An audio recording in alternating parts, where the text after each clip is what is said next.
Bhagavate Vasudevaya Om Jnanatimirandasya Janashlakaya Chakshurunmilitam Yena Tasmai Shri Gurave Namaha Mukam Karoti Vachalam Bangam Langede Girimat Kripatamaham Vande Shri Gurur Dinatarinam Shri Chaitanyamishwaram Paramanandarmadhavam He Krishna Karuna Sindhu Dinabandho Jagatpate Gopesh Gopiga Kanda Radha Kanda Namastude Tapta Kanjana Gaurangi Radhe Vrindavaneshwari Shabhano Sute Devi Pranamami Haripriye Krishnaya Vasudevaya Devaki Nandanaya Chananda Gopakumaraya Govindaya Namo Namaha Vancha Kalpatarubhesha Kripa Santubhyevacha Patitanam Bhavanebhyo Vaishnavibhyo Namo Namaha Namo Om Vishnupadaya Krishna Prishna Bhutale Srimade Bhaktivedanta Swamannadanamni Namaste Saraswate Deve Gauravani Pracharani Nirvisesha Shunyavadi Vasyati Deshadarni Jai Sri Krishna Chaitanya Prabhu Nityananda Sri Advaita Gadadhara Srivasadi Gaura Bhaktavrinda Hare Krishna Krishna Krishna Hare Hare Hare Ram Ram Ram Hare Hare Hare Krishna Krishna Krishna Hare Hare Hare Ram Ram Hare Hare Hare Krishna Krishna Krishna Hare Hare Hare Ram Ram Hare Hare Jai Shri Bhakti Rasamrita Sindhu Ki Jai Jai Shri Rupa Goswami Pad Ki Jai Jai Shri Prabhupada Ki Jai Guru Maharaj Ki Jai Hari Om Tat Sat Hare Krishna. So the last session we were discussing Samanya Bhakti, Bhakti in general. So we were discussing some of the qualities of Uttama Bhakti. So do you remember how many qualities we discussed? 6 qualities. 6 qualities. So what are they? What was the first quality?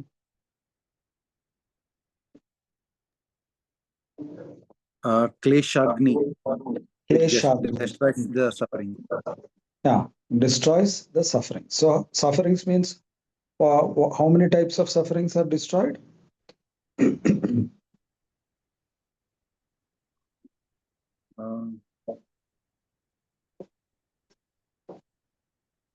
There are 3 types of kleshas, isn't it? Trivida kleshas. And do you remember we discussed what are they? What are those 3 kleshas? Adi Bhautika, Adi Atmika, Adi Daivika.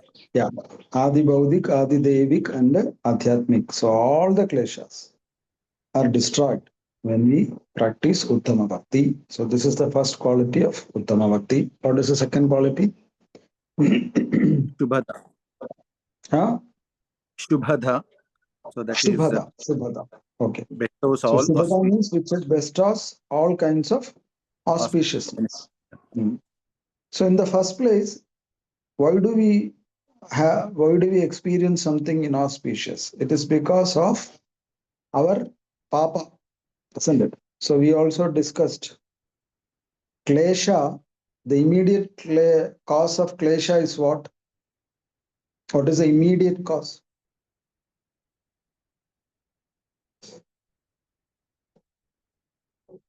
Papam, isn't it?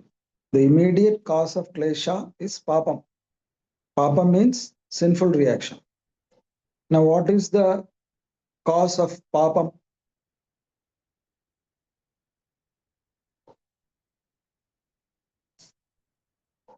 Desire. Papa bija. Papa bija. Papa bija means, what is the meaning of Papa bija? Material desire. Okay. So what is the cause of Papa bijam?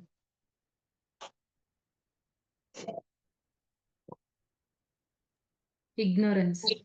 Avidya. Yes. Okay. And we also discussed about 2 kinds of papam or karmic reactions. What are they? Aprarabdham and Prarabdham. Aprarabdham and Prarabdham. So Aprarabdham means what? Which is unmanifested. But Prarabdham means manifested. Manifested. Okay. So So actually this papam, it causes inauspiciousness also. So when we practice Uttama Bhakti, it bestows us all kinds of auspiciousness. So it is Shubha Da. Shubha means auspiciousness and Da means bestower. Okay. What is the third quality of Uttama Bhakti?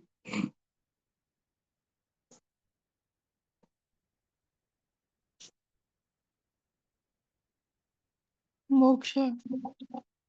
Moksha Lakhuda. Moksha Laguda. Moksha Lagudagrita means what?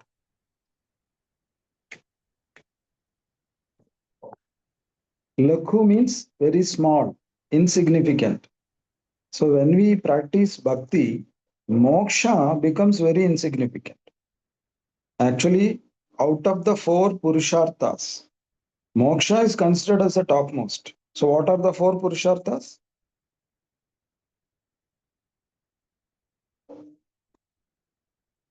Dharma, Artha, Kama, Moksha. Moksha. So moksha is considered as the topmost. But even that moksha, which is the topmost of the purusharthas, is considered as very insignificant when we get bhakti. So moksha lagudagrita. And do you remember an example that we gave wherein a devotee who rejected even moksha and he said, I just want Krishna Prem, a devotee of Chaitanya Mahaprabhu. Do you remember who was he?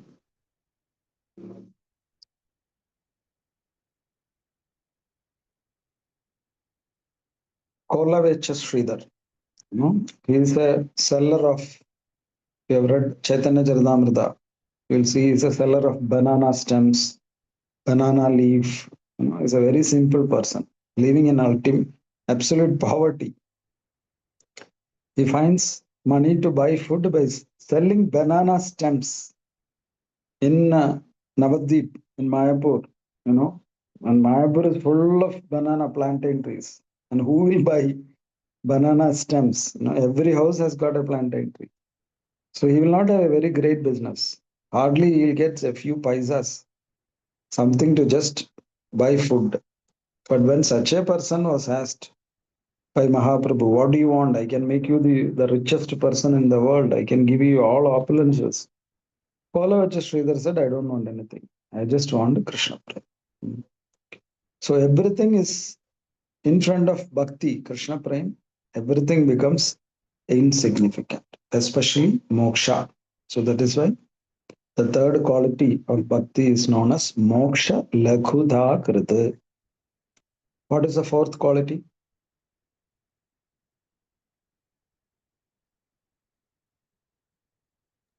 Sudurlabha. Sudurlabha It's very means rarely. it is very rarely attained. Bhakti is very rare. Very rare. So when we say bhakti is very rare, when you go to any of these temples, like if you go to Tirupati, take darshan of Balaji, you have to wait for, like if you want to take darshan through Sarva Darshan queue, you'll have to wait minimum 8 hours, sometimes even 24 hours. So how do we say bhakti is durlabha? Lakhs and lakhs of people are thronging to all these temples, no? The same is the case when you go to Sri Rangam or any major temples, it's all very crowded. But then why do you say bhakti is rare, durlabha? Bhakti means devotional service. So it is not about asking material desires to Lord. Yes. So all these people, most of them, they come to do business with the Lord. It is not out of bhakti they are coming. So that is why in Kali Yuga especially, bhakti is very rare. Okay. So which is the fifth quality of Uttama Bhakti?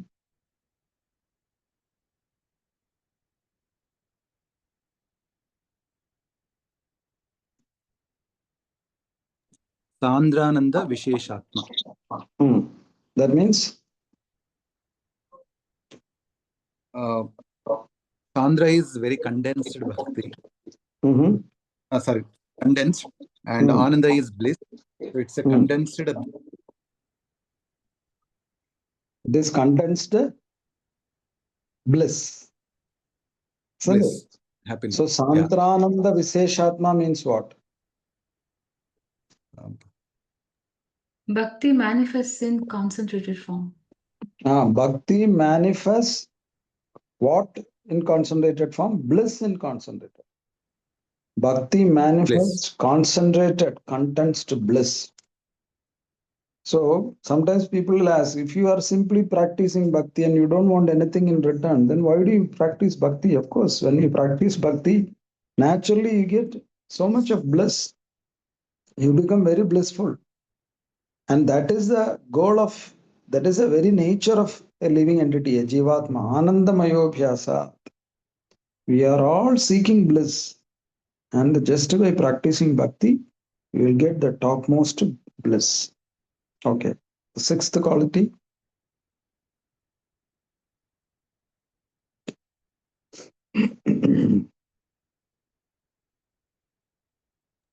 Sri Krishna Akarshani. That means that the Bhakti attracts Lord. Bhakti attracts Krishna himself. Krishna himself. So why Krishna, is it so? Why is it so wonderful? When we say Bhakti attracts Krishna himself, why is it so wonderful? Because Lord surrenders to the devotees. Not only that, Krishna is one person who will not get attracted by anything else. It is very difficult to attract Krishna because he has got everything. Why he should get attracted to something? Isn't it?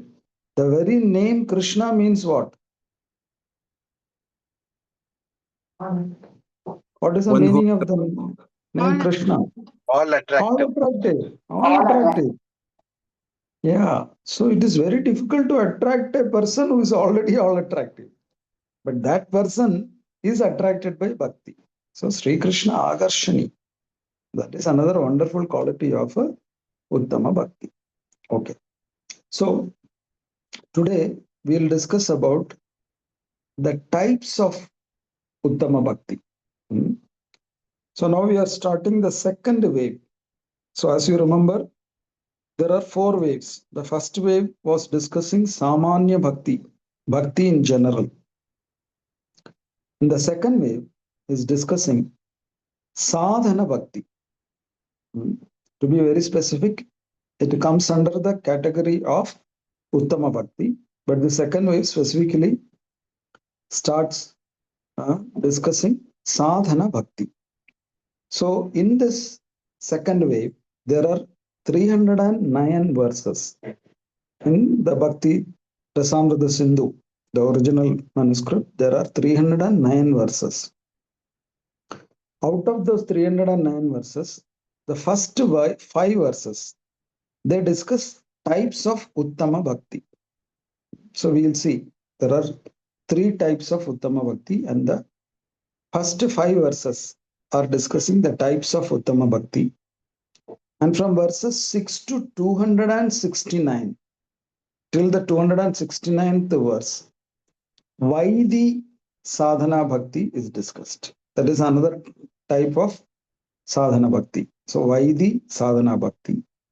And from verses 270 to the end of the section, that is 309th verse, Raganuga Sadhana Bhakti is discussed. So this is the makeup of this section or the second wave called Sadhana Bhakti. So the first wave was Samanya Bhakti and the second wave is Sadhana Bhakti. And the first topic discussed is types of Uttama Bhakti. So there are 3 types of Uttama Bhakti. The first one is known as Sadhana Bhakti. Second one is known as Bhava Bhakti. And the third type of Bhakti is known as Prema Bhakti. So like this, Uttama Bhakti is divided into 3. First one is Sadhana Bhakti, second one is Bhava Bhakti, and third one is Prema Bhakti. Now, we will see what are these 3 types of Bhakti. So, now the first Bhakti, that is Sadhana Bhakti. it is defined as the beginning stage of Uttama Bhakti. That is the first phase of Uttama Bhakti. And or we can say sadhana bhakti is devotional service in practice. Sadhana itself means practice, sadhana.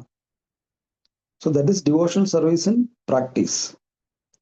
And what is prema bhakti? Devotional service in perfection. So sadhana bhakti is the initial stage of Uttama Bhakti, and prema bhakti is the ultimate stage of the perfectional stage of Uttama Bhakti.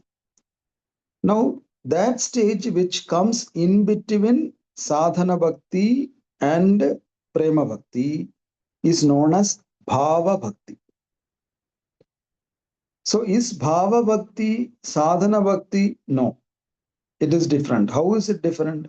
It contains a direct realization of Krishna, which is absent in sadhana bhakti.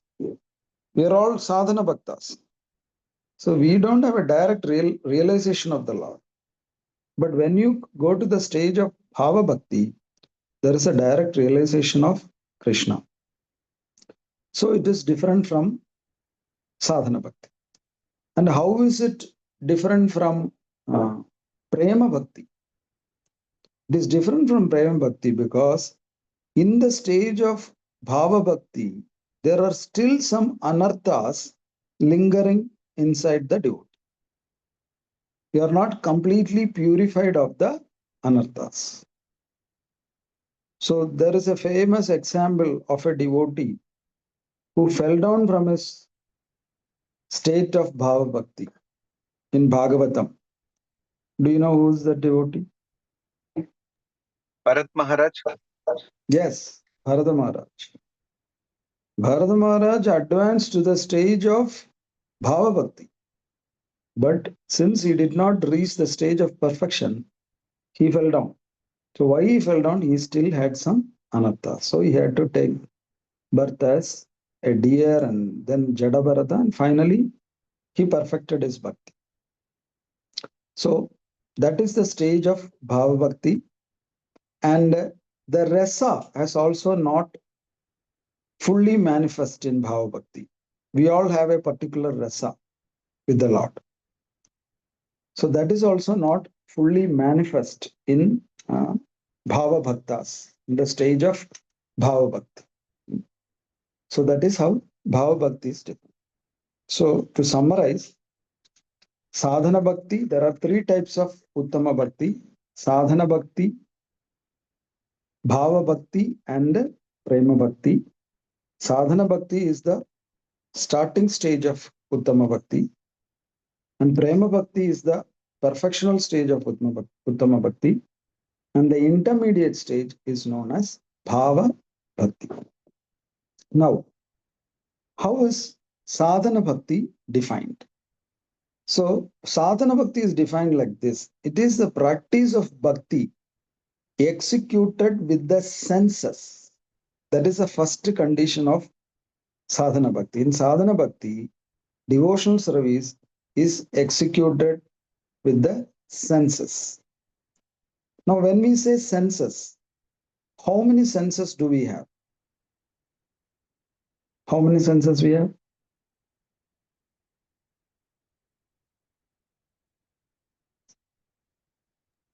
Five senses, Prabhu.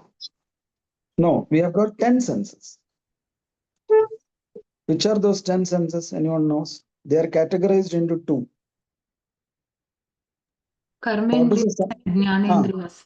Karmendriyas and Jnanendriyas. Indriya means sense. So what are the Karmendriyas? They are 5 in number. What are they?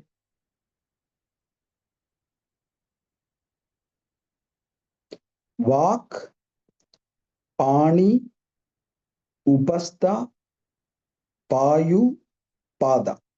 These are the 5 Karmendriyas. Vak, number 1. Number 2, Pani. Number 3, Upastha. Number 4, Payu. And number 5, Pada. So Vak means the organ which helps us to speak, that is mouth or tongue. And the next one is Pani. Pani means what? What is Pani? Hands. Hand. That's why in Vedic marriages, there is a very important ritual called, what is the name of that ritual? Connected with Pani.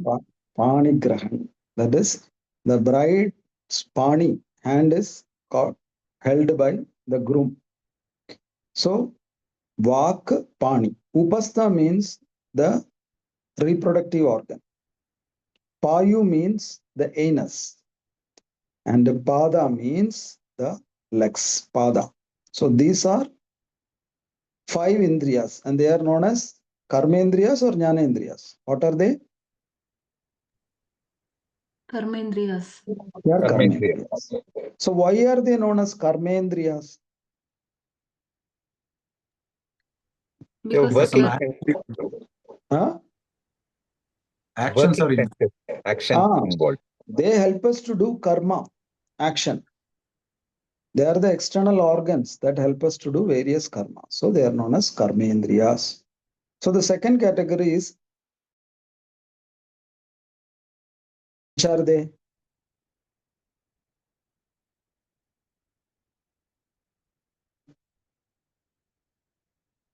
The eyes, the ears, the tongue, the nose, and the chakshu. These are the 5 Jnanendriyas. Netra, Karna, Jihva, Nasika, and Chakshu. So why are they known as Jnanendriyas?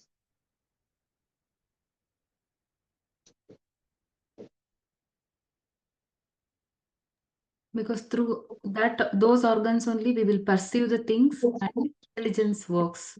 Yeah. They help us to gain knowledge of the external world.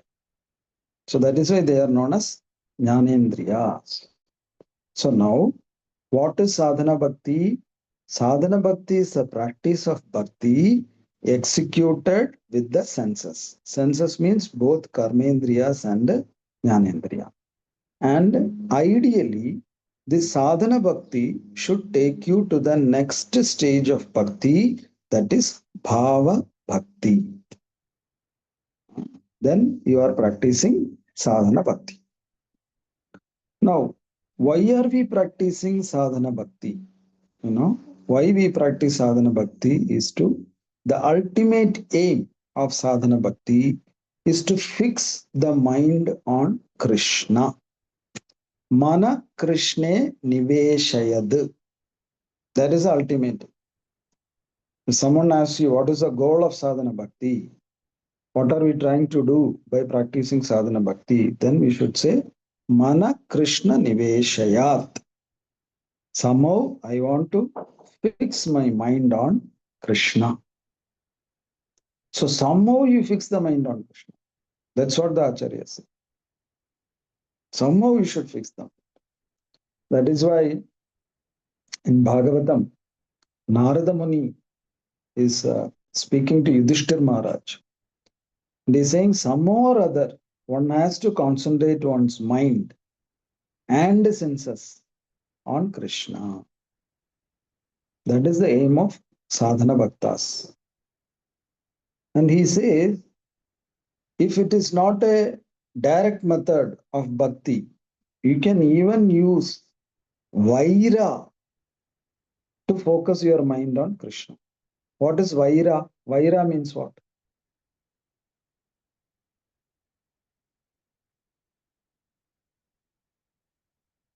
Vaira means hatred. You can even use hatred to fix your mind on Krishna. So how is it possible to use hatred to fix the mind on Krishna? Is it possible? Like Kamsa, Prabhu. Not Kamsa. Hiranyakashipu. Hiranyakashipu or Shishupala. or Hiranyakashipu, yeah, we can say. And we can use your dvesha to fix your mind on Krishna, like Shishupala. And you can use your bhaya to fix your mind on Krishna, like whom? Kamsa. Kamsa. And you can use your sneha to fix your mind on Krishna, like Uddhava. Uddhava or even Pandava. Sneha means affection. And you can use your lust, kama, to fix your mind on Krishna, like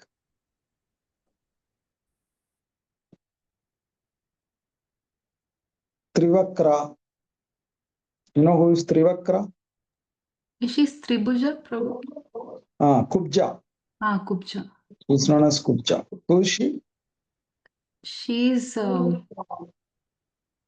she gave sandalwood paste to Krishna when he entered to Mathura. Yes. So that is Trivakra. So she actually had lusty feelings towards Krishna, but she used that to fix her mind on Krishna. So this does not mean that you have to have hatred or you should have dvesha or bhaya. No. So what Narada Muni is trying to say is that if the Lord can grant auspiciousness even to those persons who show fear or envy towards him, what about those people who practice bhakti or fix their mind on Krishna in a favorable way? No, that is what we should understand. So anyway, the point is, somehow you fix the mind on Krishna.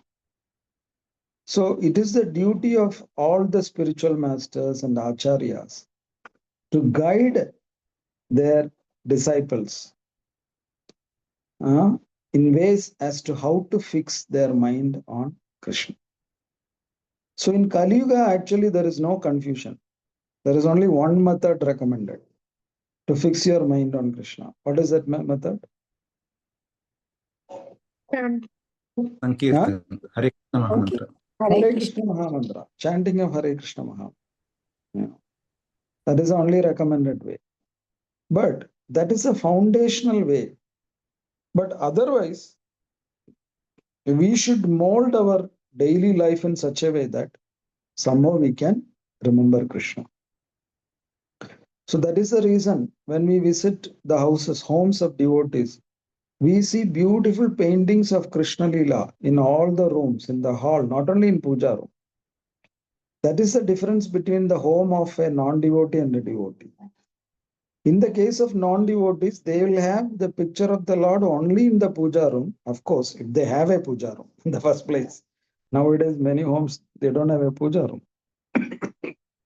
They have 3 bedrooms, they have a study room, drawing room, dining room. Everything is there, but there is no puja room. So if at all there is a puja room, you will find the picture of the Lord only inside the puja room. But if you visit devotees' homes, Krishna is found, Krishna's pictures, his leelas are found in all the rooms. Why? Because anywhere you are inside your home, whether you are in your bedroom or study room or kitchen, wherever you are, you should be able to remember Krishna. So that is the ultimate aim of our sadhana. Somehow remember Krishna. So again, in the 2 types of sadhana, there are 2 types of sadhana bhakti. Actually, Uttama Bhakti is of 3 types: Sadhana Bhakti, Bhava Bhakti, and Prema Bhakti. And again, within Sadhana Bhakti, there are 2 divisions. The first division is known as Vaidhi Sadhana Bhakti. Vaidhi Sadhana Bhakti. And the second one is Raganuga Sadhana Bhakti. Raganuga Sadhana Bhakti. So what is Vaidhi Sadhana Bhakti? Vaidhi Sadhana Bhakti means devotional service according to regulative principles. That is Vaidhi Sadhana Bhakti. If you practice Bhakti as per the regulative principles. Regulative principles means generally there are 2 types of regulative principles. Do you know What are the two types of regulative principles?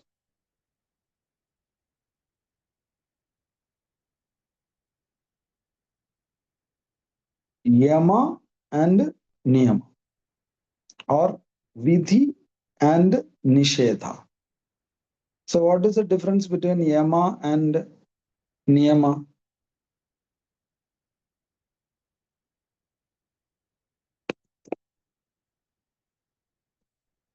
Favorable and unfavorable to devotional practice.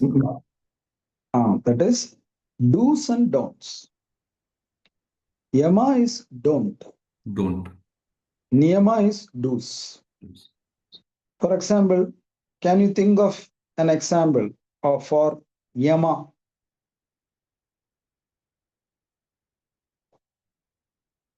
That means don't.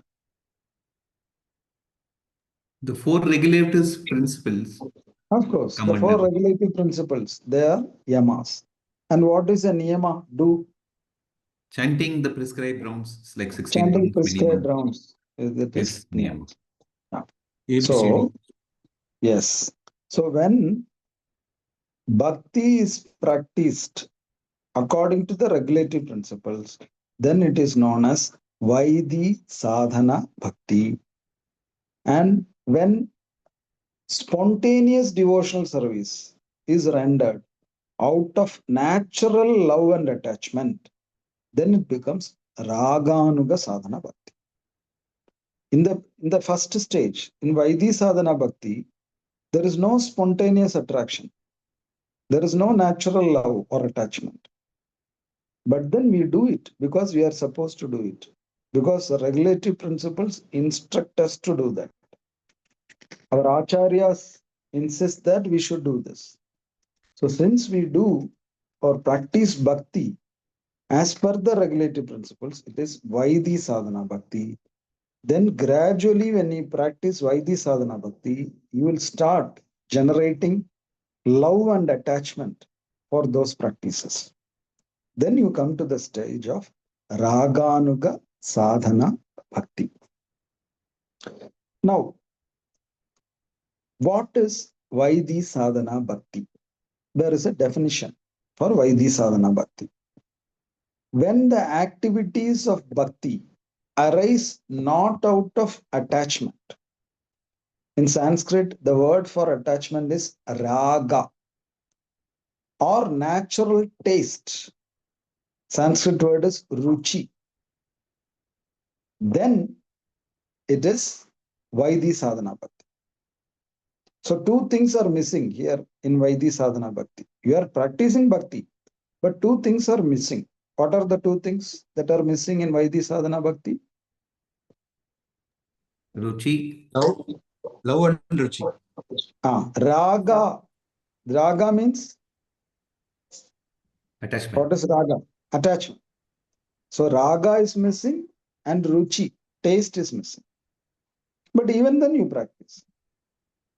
Because we want to abide by the orders of the scriptures or the spiritual master. Then it is Vaidhi Sadhana Bhakti.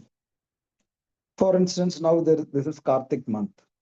So we all get up very early in the morning. If possible, we take a cold shower. Then we complete our 16 rounds. Then we take some austerities, especially for Bhishma Panchaga. We take certain austerities. We avoid many food items. Like this, we practice many things. But we may not be practicing all of them out of attachment or ruchi. We are doing it because it is good for us. The acharyas have instructed us to do that, or the scriptures are instructing us to do that. Then we are in the stage of Vaidhi Sadhana Bhakti. Now, in Padma Purana, Vaidhi Sadhana Bhakti is defined. Padma Purana states that Smartavya Satatam Vishnu Vishmartavyo na Jatujit. Smartavya Satatam Vishnu Vismartavyo na Jatujit. Smartavya means remember. Satatam means always. So always remember Vishnu. Smartavya Satatam Vishnu. Vismartavyo no Jadujit. Never forget Vishnu. Sarva Vidhi Nishedha Syur. Sarva Vidhi Nishedha Syur. We discussed Vidhi Nishedha. Yama Niyama. So Sarva Vidhi Nishedha Syur. Etayor eva kinkaraha. Etayor eva kinkaraha. All the vidhis and nishedas, all the rules and regulations are servants of this rule. What is the rule? Always remember Krishna, never forget Krishna. So, as Vaidhi sadhana bhaktas, we should always try to mold the activities of our lives in such a way that we always remember Krishna. That is up to us. It will be different for different devotees. That you design that program. How I can always remember Krishna. So the word used is Smartavya Satatam. Satatam means always. So now what is the meaning of always? Always, does it mean every single second? Or does always means every day? What is your opinion? Satatam here in this context for Vaidhi sadhana bhaktas, does it means every second or does it mean every day? Every day. Yeah, it means every day. Here it cannot mean every second. Why? Then there'll be Rupana, Raganuga Bhakt. Then they will go beyond that stage. Beyond. You are now in the beginning stage. In the beginning stage, remembering Krishna every day itself is a Herculean task. So that itself is a great achievement. So here Satata means every day you remember Krishna. There is not even one day where you did not remember Krishna. There is not even one day where you did not chant the names of Krishna. There is not even one day wherein you did not read Bhagavatam or Bhagavad Gita or Chaitanya Charitamrita. There is not even one day wherein we did not hear Krishna Katha. There was not even one day where we did not do some kind of archana. There is not even one day wherein we did not do any seva to the Lord or to the Vaishnavas. So for Vaidhi sadhana bhaktas, satata means every day. So that is the aim of Vaidhi sadhana bhaktas. And who should follow Vaidhi sadhana bhakti means everyone who is coming under the Varnashrama system. They are supposed to follow Vaidhi sadhana bhakti. Now when we say Varnashrama dharmam, what does that mean?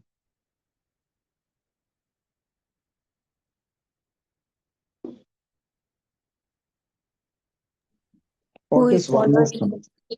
Huh? Who is following the Chaturvarnas Prabhu, Brahmana, Kshatriya, Vaishya and Shudra, and Okay. ashramas are Grihastha, Vanaprastha and Brahmacharya. Yes. So And Varna means the four Varnas, social orders: Brahmana, Kshatriya, Vaishya and Shudra. And ashrama means the four spiritual orders. That is Sannyasa, Vanaprastha, Grihastha and Brahmacharya. So anyone who is following the Varnashrama Vyavastha must practice Vaidhi Sadhana Bhakti. Now, in that sense, everyone will come under this category, whether we realize it or not. Everyone is either a Brahmana, Vaishya, Shudra or Kshatriya, or he is a Sannyasi, Vanaprastha, Grihastha or Brahmachari. So why everyone should follow Bhakti? Because Krishna is the supreme enjoyer and maintainer of everyone. In Bhagavad Gita, there is a famous shloka wherein Krishna himself says, I am the maintainer or supreme enjoyer of everything. Which is that shloka, you know? Bhoktaram Yajna Tapasam. Bhoktaram Yajna Tapasyam. Yes, Bhoktaram Yajna Tapasam, Sarvaloka Maheshwaram. I am the supreme enjoyer and I am Sarvaloka Maheshwaram. I am the maintainer, master of everyone. So since everyone is being maintained by the Lord, it is a natural duty of everyone to show their gratitude by serving the Lord, by practicing bhakti. So we cannot say that I don't believe in Krishna or I am not religious, so I don't want to practice bhakti. No. If you are living on this earth, then you have to practice. You are maintained by Krishna. And someone would say, no, I work hard, I get my salary, I stand on my own legs, nobody is maintaining me. No. You are standing on your own legs, but your legs stand where? It is not standing on thin air. Your legs are standing on this earth. And who created that earth? You did not create this earth. And who's making that earth float in thin air? You did not do that. Then how can you say that I am maintaining myself? You don't produce rice and wheat and pulses in your house, in your kitchen. You buy it from outside. But where do they get it? Where do the shopkeepers get it? They get it from Bhumi. And how the food is produced? By rain, with the support of Bhumi. So in any way you see, you are maintained by the Lord. You say, I eat, so I get an energy and nourishment. But who is doing the digestion? Are you going inside your body and with a mixer or grinder and grinding everything and extracting the nutrients and sending into the bloodstream? No, you are not doing it. The body is doing it for you. And you are not the owner of the body. You did not create this body. So in any way you look at it, Krishna is maintaining you. So it is only a natural gratitude that we practice bhakti. Any civilized person will practice bhakti. And especially it is mentioned that the Brahmanas, they should show the way. Because the Brahmanas come from the face of the Lord, the mouth. The Brahmanas' mouth. The Brahmanas are supposed to use their mouth in two ways. One is they should chant Veda mantras and Nama of the Lord. And they should recite Krishna Katha. And they should also eat Krishna Prasadam. It is mentioned that when you feed a Brahmana who is expounding the glories of Krishna, who is a preacher, who is teaching Krishna Katha to others, then it is as good as feeding Krishna directly. So the Brahmanas especially, they are very important. So they should follow this Vaidhi or this sadhana bhakti, and they should become role models for the rest of the society.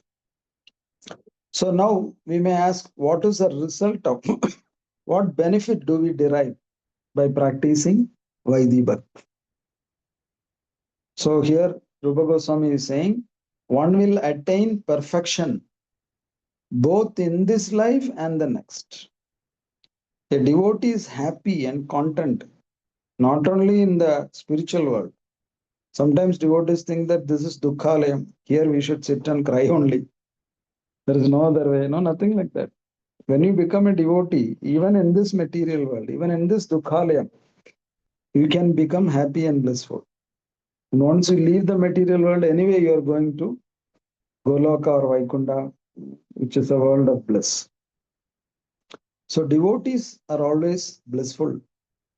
And what is the benefit of practicing Vaidhi Bhakti? You will attain perfection in this world and the other world. So if you have some material desires, Krishna will fulfill. It is not that devotees should suffer. No, if you have some material desires, you go to Krishna. Bhagavatam says that akamo sarvakamo moksha kama udarati. A person who doesn't have any kama, he should also approach the Lord. And a person who is having all types of kama, he should also approach the Lord. So a person who is not having any material desires, why should he approach the Lord? Why? He doesn't have any desires. Then why should he approach the Lord? To go back to Godhead, Prabhu. To Like, go back to God. Yeah, if you don't have any material desire, you have to go back to God. So for that, you have to approach the Lord only. Mukti pradata iti mukundaha. Mukti can be given only by Mukunda. That's why it's known as Mukunda. In Kerala, there is a very famous temple where people go and offer oblations to their departed forefathers, Pitras. There, the deity is known by the name Mukunda, and the name of the temple is Nava Mukunda temple. So anywhere you see, wherever oblations are given for the departed ancestors, mostly the deity present there is Vishnu only. Like in Kerala, there are many famous places. Varkala, there the main deity is Janardana Swami, Vishnu. There is another famous temple in Tiruvalla. There the main deity is Parashurama. Then there is a famous temple in Tirunelli. There the main deity is Mahavishnu. And in Nava Mukunda temple, the main deity is Mukunda. You know, and if you, the topmost place where we offer oblations or Pinda Pradana or Shabda to the ancestors, which is the topmost place that we offer? Gaya. Gaya. Vishnupada. Gaya. Gaya also, the Shraddham Pindam is directly offered to the Vishnupada. Vishnu. So that indicates that only Vishnu can give you liberation. So if you don't have any desire, you have to approach Vishnu. And if you have all kinds of desires, then also you have to approach Vishnu. Why? Because different demigods are entrusted with the different departments. Agni Deva can give you wealth. Surya Deva can give you health. Shiva can give you knowledge. Uma Devi can give you a good wife. You know, so they all have their departments. But if someone has all kinds of desires, then he has to approach one person, that is Krishna. Akamo, Sarva Kamo. And now sometimes devotees may feel, well, devotees are now not supposed to have material desires. So is it okay to approach Krishna to fulfill our material desires? What do you think? Is it okay?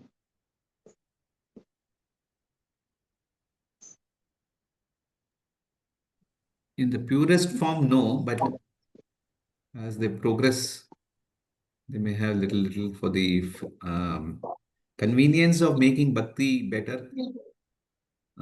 If it is aligned, it's still okay. Yeah. So suppose a devotee is having a material desire. So he has got a very deep desire inside his heart. So he thinks it is not good to approach Krishna for satisfying my desire. So then there is a chance that he approaches a demigod for that. That is not good.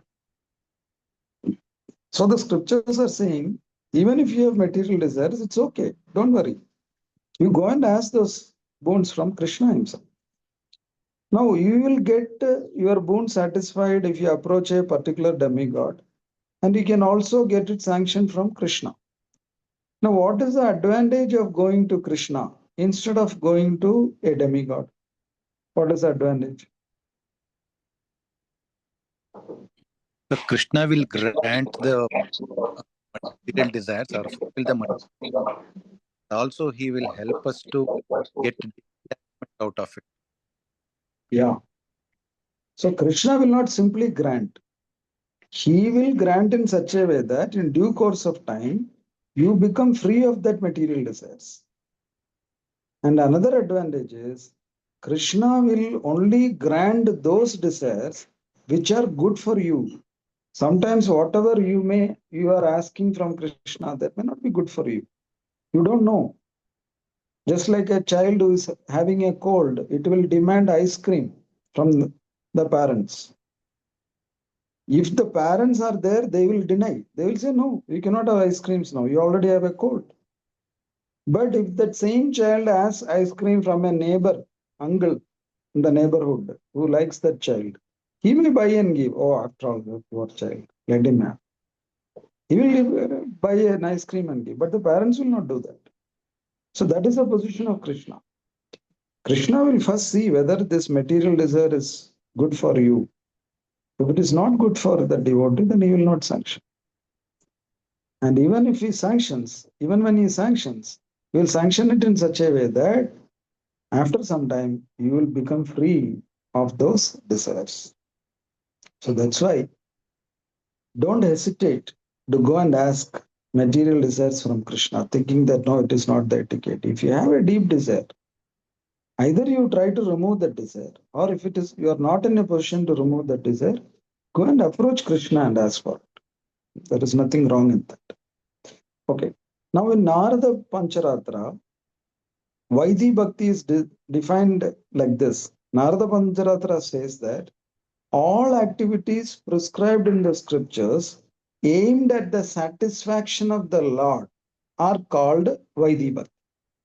So it can be any activity, but it should be aimed for the satisfaction of the Lord. Then it is called Vaidhi Bhakti. And Narada Bhakti Sutra also says, Narada Pancharatra also says, such performance of bhakti to please Krishna must be under the direction of a guru. You cannot practice independently. So that is very important for a Vaidhi sadhana bhakti practitioner. He should make sure that he is practicing bhakti under the guidance of a spiritual master. It should not be an independent activity. Okay. So this is the meaning of definition of Vaidhi sadhana. Now the next topic is, what are the qualities required of a Vaidhi sadhana bhakta? Who is the adhikari? Adhikari means who is qualified for Vaidhi bhakti. So certain qualifications are given, especially in scriptures like Srimad Bhagavatam. Some details are given. Anyway, in Bhakti Rasamrita Sindhu, it is there. Rupa Goswami is stating 3 qualifications. The first qualification is he has faith in the Lord's service. That is the first qualification of a Vaidhi sadhana bhakta. You should have some minimum faith in the Lord's service. The second qualification is he's not too attached to this material world. No extreme attachment. He's attached, but not too attached. And the third qualification is he's not too detached from this material world. So these are the 3 qualifications required for Vaidhi sadhana bhakti. Now, why we should not be too attached and why we should not be too detached from this material world? Why is it so? When we are attached too much, we can't perform bhakti. Okay. When we are detached, then that time also we can't perform bhakti. Both the ways. Yes. Yeah. When you become too much detached, then you are not in the stage of Vaidhi sadhana bhakti. You go beyond that. And when we are too attached also, you cannot do that. So, do we have material desires? To be very frank, we have material desires. There is no doubt. But then how do we know that we are not too attached? Or how should we come to that stage so that we are not too attached? How?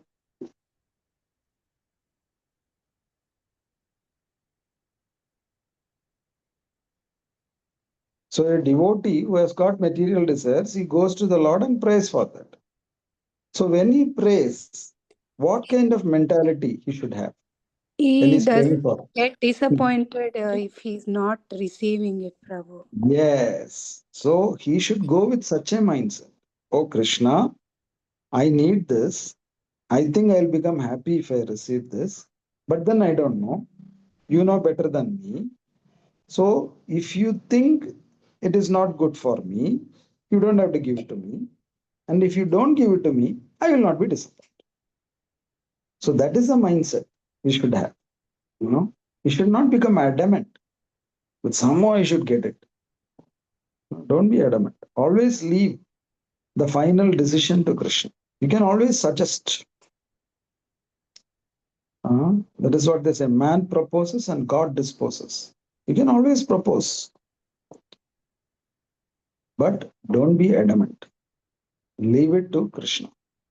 Because we are also intelligent. And Krishna is also intelligent. We think we are intelligent. Of course, we have some intelligence. But Krishna is supremely intelligent. When we say Krishna is supremely intelligent, what does that mean? He That's knows why we what should to leave. give, what not to give, and to whom. How he knows that better than us? He knows our past, The present, present. He knows future. everything about He knows our past. Past doesn't mean when I was a child, he knows what I did. No, not that kind of past. Past means he knows all your past janmas. He knows your present. He knows your future also. Many times we ourselves have experienced certain things. We wanted something, we prayed for something very adamantly. But later on, we ourselves felt that it is not really required. It's not exciting any longer. So once upon a time, we thought it is very exciting. Somehow we should have it. But later on, after a few years, we ourselves understand, after all, it's not so enjoyable. So that we experience it after many years. In the sometime in the future, we come to that realization. But Krishna knows that even at this point of time, in the future, you will think like this. So don't worry about it. You don't need it. Isn't it? And sometimes Krishna may not sanction. Why? Because he thinks you deserve something much better than this. See, for example, if a child is going and asking his father, he's a multi-millionaire, and he's asking his father to buy him a small 10 rupee wala toy, which is being sold on the roadside. The father will say, no, why you want this toy? I will buy you the best of the toys which is available in the world. No, why do you want to settle for this tiny toy? It's not at all so attractive or useful for you. I know what you need. I will give you the best. And he will deny that request because he has got something much, much better than what we think is better for us. So anyway, always there is nothing wrong in approaching the Lord to satisfy your material desires.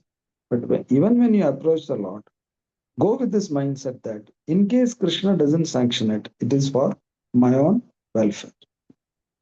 Then we will not become too attached to this material world. At the same time, don't artificially think yourself that I am a totally detached Babaji, I am a Vairagi, I'm not attached to anything. No, be true to yourself. If you have some anarthas, if you have some materialistic attachments, at least you acknowledge that. You acknowledge that in front of Krishna. Krishna, I have this desire. Please purify my heart. Now be very frank with at least Krishna. Don't put up a mask and go in front of Krishna. So these are the 4 qualifications for practicing Vaidhi Sadhana Bhakti. 3 qualities. First one is you should have faith in the Lord's service. Second one is you should not be too attached to this material world. And third one is you should not be too detached. Then you are a fit candidate to practice Vaidhi Bhakti. And in Bhagavatam, the eligibility for Vaidhi Bhakti is mentioned like this. Krishna himself is saying in Ekadasha Skandam that if by good fortune one develops faith in hearing and chanting my glories and is neither too disgusted with nor too attached to material life, then he can practice Vaidhi Sadhana. So Krishna is saying, if by good fortune one develops faith in hearing and chanting and is not too disgusted or too attached to material life, then he is a fit candidate. Now the question here is, if by good fortune one develops faith in hearing and chanting, what does it mean by good fortune? what Krishna means here by the word good fortune. What does it mean? Sukruti, Prabhu. Yeah, but suppose you have Sukriti. So what is the result of that Sukriti? How will that Sukriti fructify in your real life? Maybe we get association of some good Vaishnavas, devotees. Exactly. So that is a real good fortune. You come into the association of Vaishnava. Don't think that good fortune means you got a nice job, you got a very good bonus for Diwali instead of a packet of sweets. No, you got a new car, you got a new apartment. They are all not actually good fortunes. The real good fortune is you come into the association of devotees. And in the association of devotees, you develop a taste for hearing and chanting, Shravanam and Kirtanam. Then you fall into the category of Vaidhi Sadhana Bhakti. And so we have to introspect ourselves, like, are we qualified? So the most important qualification is you have a liking for hearing and chanting, Shravanam and Kirtanam. And Krishna is also describing the various qualities of Vaidhi Sadhaka, again in Ekadasha Skanta. So he's coming up with a few qualities. The first qualities that he's saying is he has faith in my topics. So faith in my topics means what? What does it mean? Having faith in topics of Krishna. What does it mean? Krishna Katha. Krishna Katha. Krishna's So, form, Krishna's ah, name. So when we hear the pastime that Krishna lifted Govardhana hill when he was 7 years old with his little finger of his left hand and stood there for 7 days, you should not ask, really, how is it possible? How can a 7-year-old boy lift a mountain? That's not possible. How did he drink the entire forest fire? That's not possible. How come a child can dance on the poisonous fangs of a serpent? That's not possible. No, so we should have faith in Krishna Katha. We should have faith that Krishna Katha will purify me. All this is considered as faith in Krishna's topics. And the second quality is he is disgusted with all prescribed activities of Varnashrama. This is what Krishna says in Bhagavad. He is disgusted with the prescribed activities of Varnashrama. So what does that mean? Prescribed activities of Varnashrama. According to Varnashrama, just now we went through that Vaidhi Bhakti we follow, that is, we have to follow as per the rules and regulations, following the regulated not principles. discussed for those rules and regulations, because that is a condition, precondition for practicing Vaidhi Sadhana Bhakti. No? So that is not the kind of discussed here, Krishna is saying. It is an aversion for Kamya Karma, which are mentioned in Karma Kanda. So what is Kamya Karma mean? Kamya Karma is actions with desires that we want. See, for example, if you need a child, then you perform a particular yaga, like in Ramayana. Dasharatha performed that yajna. What is the name of that yajna?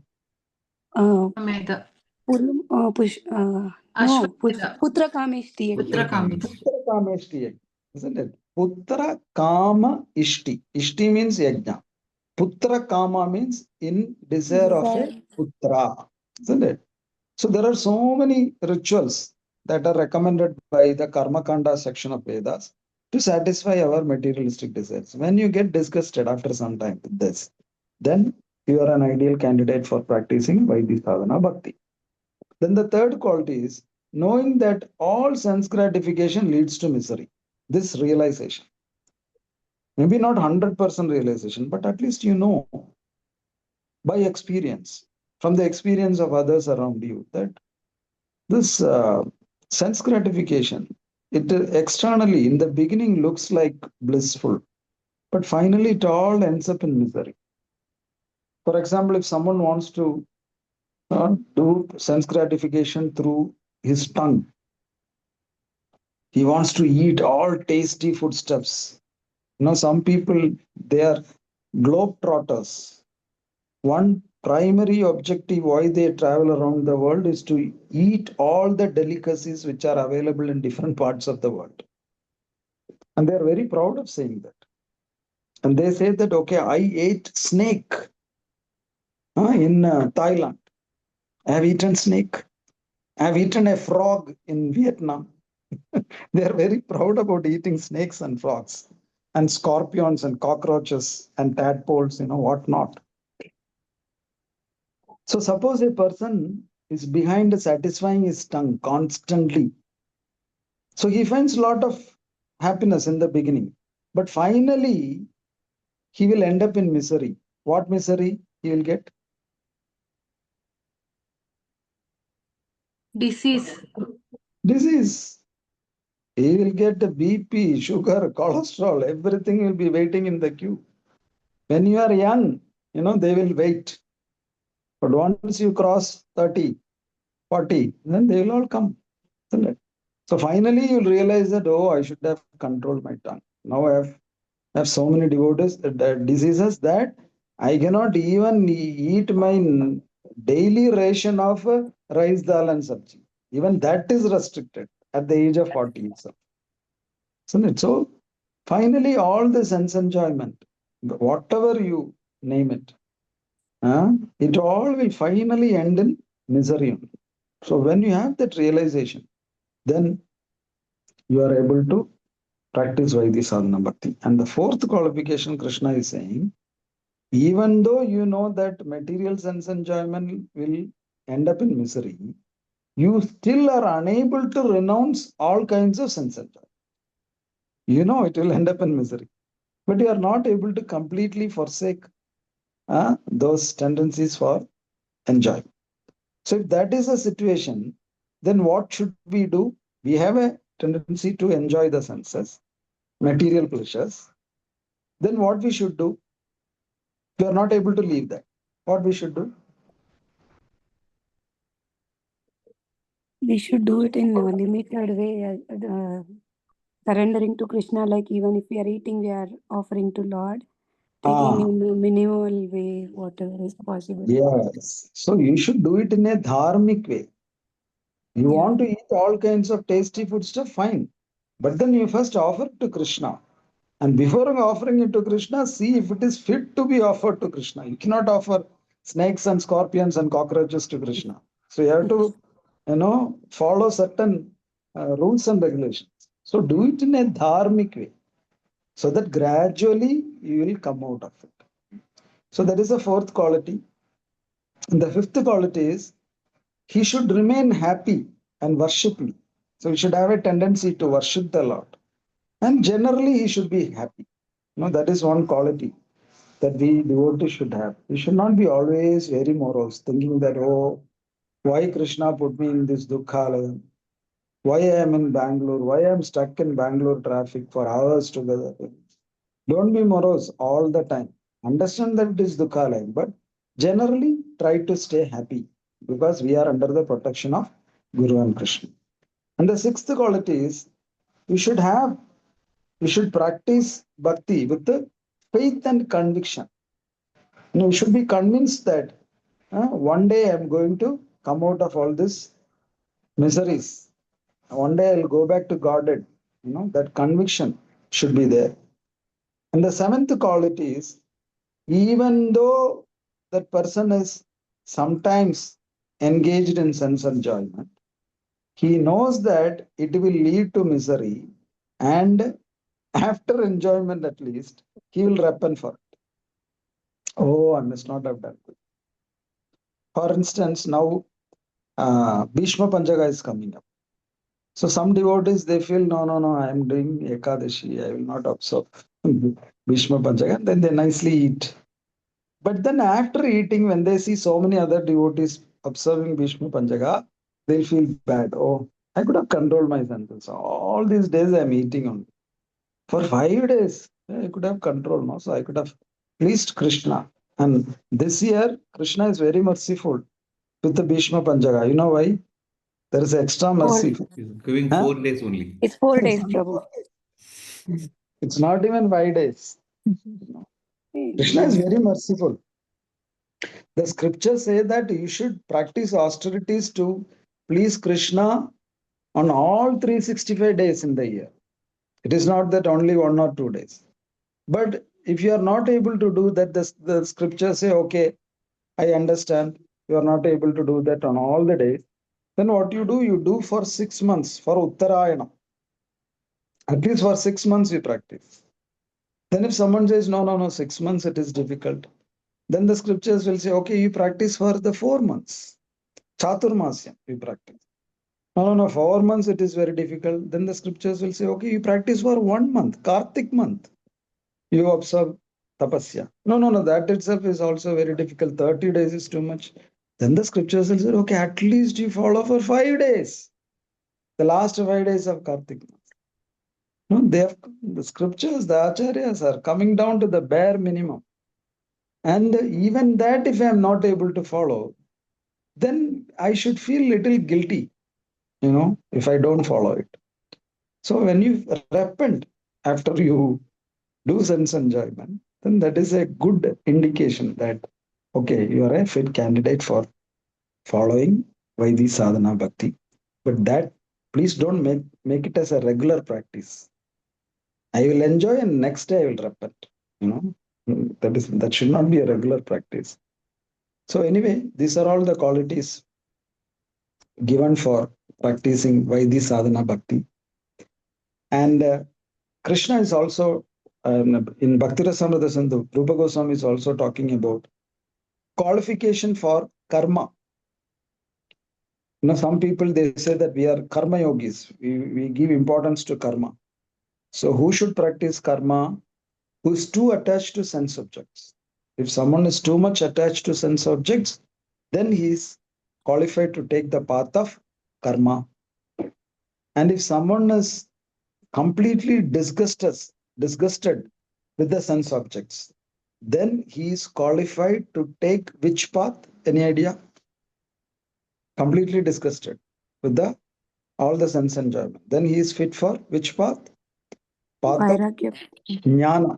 Jnana. You can become a jnani, path of jnana.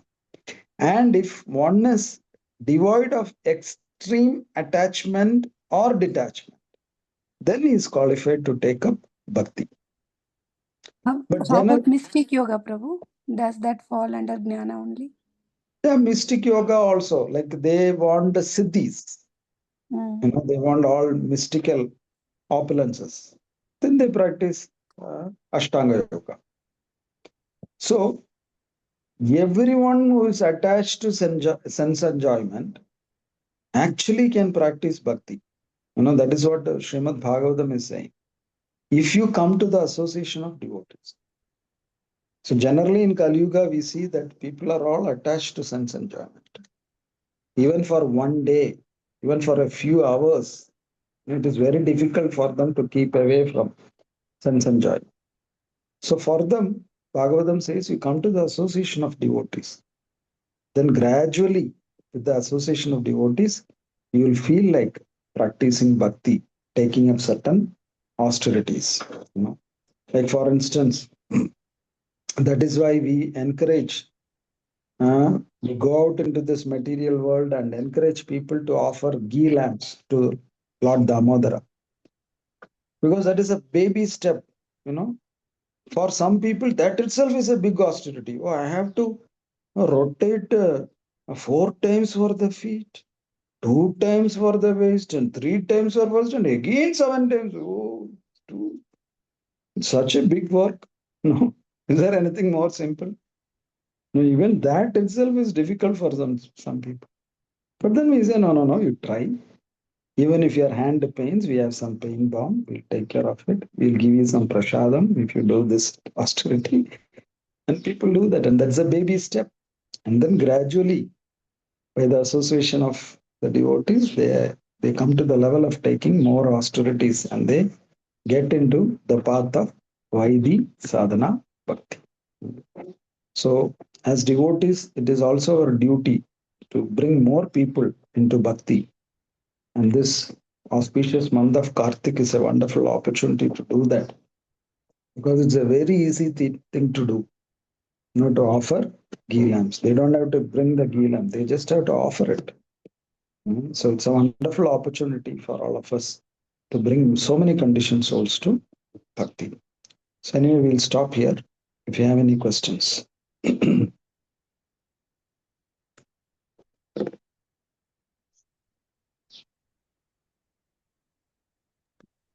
Prabhu, I had one question.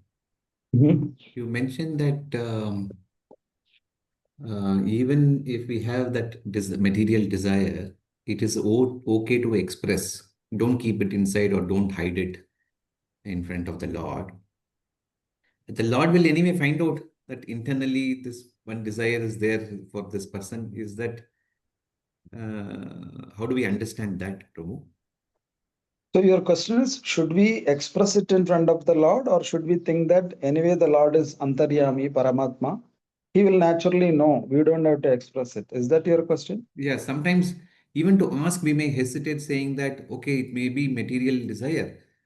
Should we really ask or just keep quiet and leave it to Lord for him to grant what he feels is the right thing for the devotee? Okay.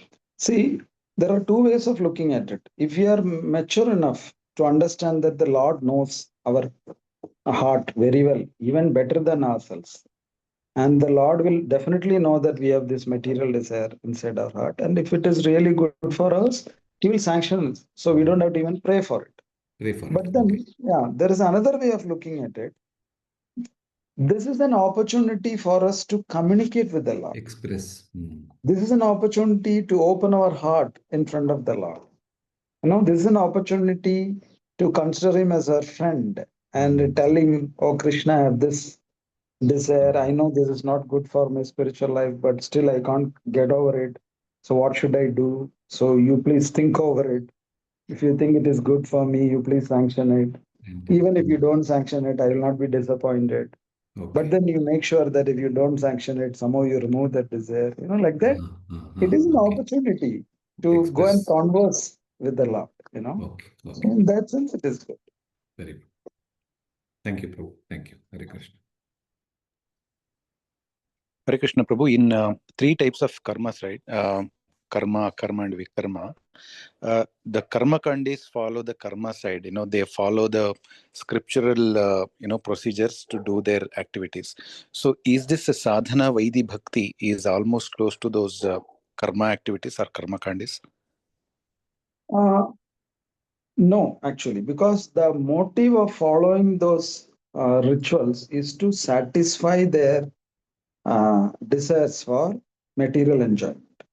But Krishna is defining Vaidhi Sadhana Bhakti as those activities which are meant for the pleasure of Krishna, to satisfy Krishna. So if you are doing something, even if it is the greatest puja, greatest offering, or donations, or whatever it is, if the intention is not to please Krishna, then it is not bhakti. So the intention is very important.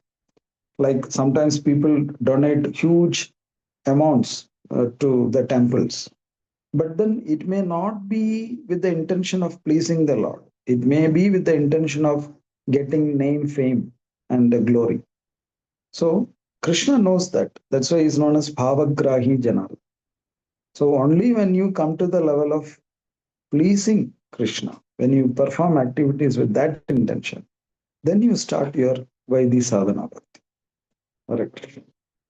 Hare Okay, Krishna. so in the three qualifications, they have very much faith in the Lord and His demigods. So that's why they do those scriptural kind of activities.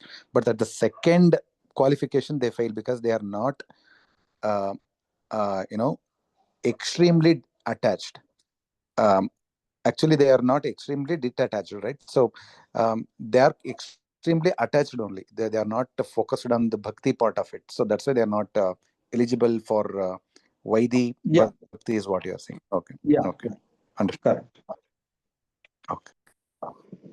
Hare Krishna Prabhu. For the same question, the extended thing, you mentioned under Kamya Karma, Dasharatha performed Putra Kamesti Yaga in the desire of getting a son. So, and it is also one of the qualification for Vaidhi Sadhana Bhakti. It will come under. It is not related to Karma Kandi activity, right, Prabhu? It is mentioned in Vedas? Yeah, it is mentioned in Vedas. All these yajnas are mentioned in the Vedas. So there are two ways of satisfying your materialistic desires. One is in a Vedic way, another is in non-Vedic way. So the scriptures always say you go the Vedic way so that you will not get too much of karmic reaction and gradually you will be purified of those desires. So it is definitely as per the karma kanda. All these yagas, yajnas, and the purpose of all these yajnas, the results of all these yajnas, everything is mentioned in the Vedas. Okay, Prabhu.